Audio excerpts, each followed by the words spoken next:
કેન્દ્રીય જળશક્તિ મંત્રી સી.આર. પાટીલ નવસારીની મુલાકાતે અને બીજી વાર સર્જાયેલી પૂરની સ્થિતિને લઈને પાટીલ નવસારી પહોંચ્યા છે। ધારાસભ્ય અને કલેક્ટર સહિતના અધિકારી સાથે સમીક્ષા બેઠક તેઓ યોજી। નુકસાનીના સર્વે અને લોકોને પૂર સહાય અંગે વિગતવાર ચર્ચા કરી।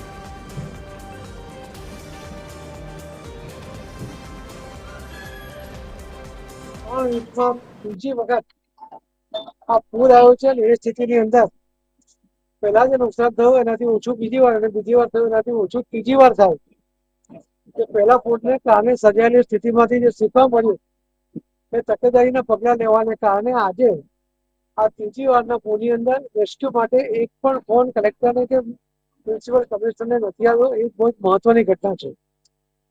સાથે સાથે અગમચેતી લગભગ 11 થી 12,000 જેટલા મહાનગરપાલિકાના અને નવસારી જિલ્લાના જે અસરગ્રસ્ત થઈ શકે એવા લોકોને પહેલાથી યોગ્ય જગ્યાએ શિફ્ટ કરવાને કારણે એમને પણ કોઈ પ્રકારનું નુકસાન થયું નથી।